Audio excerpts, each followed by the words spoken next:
हाँ तो मेरे प्यारे बच्चों, कल तो आप लोग एकदम तैनात रहिएगा बॉर्डर पे लड़ने के लिए। एकदम हिम्मत से लड़ना है और अपनी हिम्मत को बरकरार रखना है। आज आप लोग को मैं कुछ टिप्स दे रहा हूँ, कुछ तरीका दिखा रहा हूँ। देखिए ये एक सेट है, हिंदी का ही है, ठीक है। और आज सरस्वती पूजा है और कल आप लोग का एग्ज़ाम है। मैं बोलूँगा कि थोड़ा सरस्वती माता का जो है दिखा दिया जाए, बच्चों को आशीर्वाद मिल जाए। सभी बच्चों को सरस्वती माता का जो आशीर्वाद है सभी बच्चे पर बना रहे। तो थोड़ा कैमरा को और नज़दीक लाया जाए। और मैं यहाँ जो है बता रहा हूँ, ये एक तरीका बता रहा हूँ कि क्वेश्चन जो है कैसे आपको सॉल्व करना है।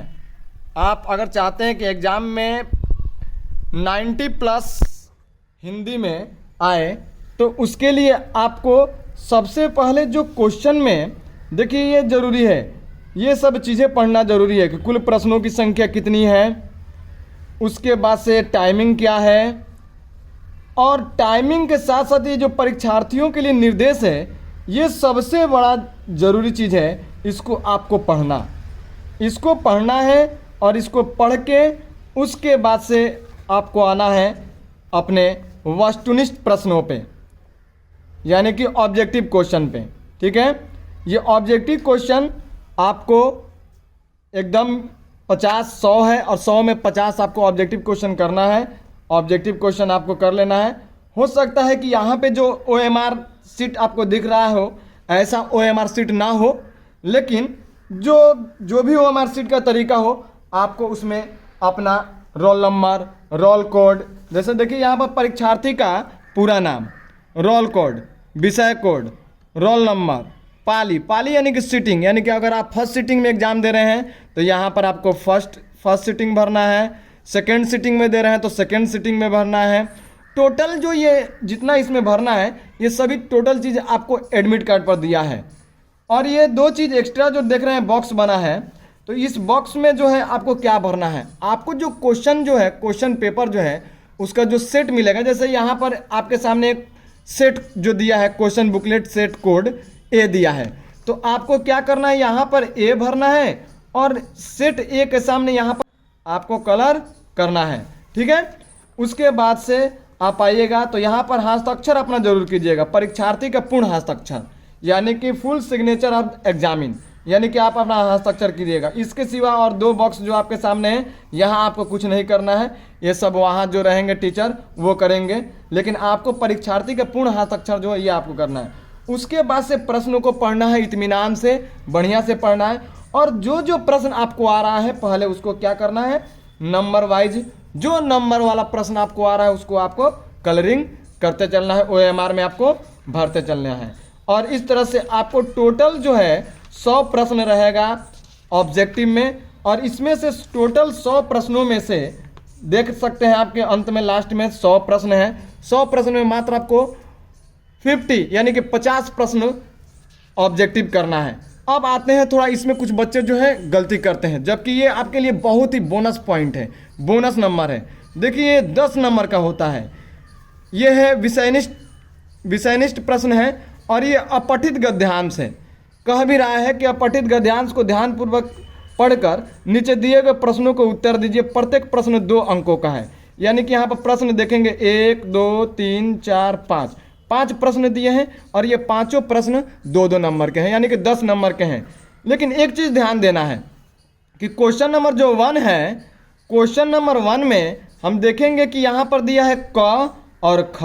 क्या दिया है, क और ख। तो आपको या तो क बनाना है और नहीं तो ख बनाना है, कोई एक बनाना है क्वेश्चन नंबर 1 से, लेकिन एक ही बनाना है। क्वेश्चन नंबर 1 का एक ही बनाना है, क बनाना है नहीं तो ख बनाना है। ठीक वैसा ही क्वेश्चन नंबर 2 देखिए, इसमें भी दिया है क और आपका दिया है यहाँ पे ख। तो क और ख इनमें से भी आपको एक बनाना है, कोई एक बनाना है, यानी क्वेश्चन नंबर 1 में से एक गद्यांश बनाना है और क्वेश्चन नंबर 2 में से एक गद्यांश बनाना है। ठीक है बच्चों, और आगे हम लोग देखते हैं, ये आपके 2 गद्यांश 20 नंबर के हैं, इसमें तो आपको एकदम भरपूर नंबर लाना ही लाना है। क्या करना है, पढ़ना है, सावधानी पूर्वक गद्यांश को पढ़ना है और पढ़ के उसके बाद से इनका उत्तर देना है। या तो आप एक ये कीजिए और नहीं तो एक ये कीजिए, कोई एक करना है। फिर आइए क्वेश्चन नंबर 2 में आते हैं। तो इसमें भी एक ये कीजिए और नहीं तो एक ये कीजिए, कोई एक आपको इसमें से करना है क्वेश्चन नंबर 2 में से। अब आते हैं क्वेश्चन नंबर हम लोग 3 पे देखते हैं। 3 में कह रहा है कि निम्नलिखित में से किसी एक विषय पर दिए गए संकेत बिंदु के आधार पर 250 से 300 शब्दों में निबंध लिखें। निबंध लेखन बहुत आसान चीज़ होता है। आपको क्या करना है निबंध लेखन में कि जैसे कि निबंध लेखन में ये 5 1 2 3 4 5, इन पांचों में से किसी एक पर निबंध लिखना है, किसी एक पर निबंध लिखना है। यह 10 नंबर का है। निबंध लिखते समय आप इनके जो निर्देश दिए हैं इन पर विशेष ध्यान दीजिएगा। उसके बाद आते हैं क्वेश्चन नंबर 4 पे। 4 में देखिए, निर्धन छात्र कोष से सहायता हेतु अपने प्रधानाचार्य के पास एक आवेदन पत्र लिखें। ऐसा प्रश्न 2 दिया रहेगा। एक कोरोना महामारी के दौरान दिए गए हुए दोनों मित्रों के बीच संवाद, यानी कि संवाद रहेगा, और एक आवेदन पत्र रहेगा, यानी कि एक पत्र रहेगा ही रहेगा। इसमें से देखिए इस चीज़ पर ध्यान दीजिएगा, अथवा लिखा है। क्या लिखा है? अथवा लिखा है, यानी कि आपको या तो आवेदन पत्र बनाना है और नहीं तो जो संवाद दिया है उसको लिखना है। तो कोई एक करना है, ये 5 नंबर का रहेगा। उसके बाद से आते हैं आपके जो पठित पुस्तक है उस पुस्तक से। देखिए यहाँ पर कह रहा है कि निम्नलिखित में से किन्हीं 5 के उत्तर लगभग 20 से 30 शब्दों में देना है। टोटल प्रश्न है आपके 10। टोटल प्रश्न ये पठित पुस्तक में आपके कितने हैं? 10 हैं। और इन 10 में से देख रहे हैं यहाँ पर लास्ट में आकर 10 नंबर हो रहा है। 10 में से मात्र 5 का ही उत्तर आपको देना है। और आते हैं लास्ट में क्वेश्चन नंबर 6 पे। ये चीज़ समझना बिल्कुल जरूरी है। निम्नलिखित प्रश्नों में किसी एक का उत्तर लिखना है। सीमा, शब्द सीमा दिया है लगभग 100 शब्दों में, यानी कि ये दीर्घ उत्तर ये है। तो ये देखिए इसमें दिया है ये 2 क्वेश्चन, तो या तो ये दोनों बना जाइए या करके दे रहा है, यानी कि यहाँ से ये, यानी कि इसमें से ये दोनों में से पहला ये क्वेश्चन हुआ और ये दूसरा हो गया। ये पहला हुआ, ये दूसरा हुआ। ध्यान से सुनिएगा, इसमें 2 प्रश्न है। एक प्रश्न है ये और एक प्रश्न में आपका ये आ जाएगा पूरा कि निम्न पंक्तियों के अर्थ लिखे। ये पंक्तियाँ दी हुई, इनका अर्थ लिखिए। या फिर क्वेश्चन नंबर 1 दिया कि किस तरह समाजवाद हमारे राष्ट्रीय आवश्यकता है। या तो इस पे 100 शब्दों में लिखिए और या तो इन पंक्तियों का अर्थ 100 शब्दों में लिखिए। ठीक है बच्चों।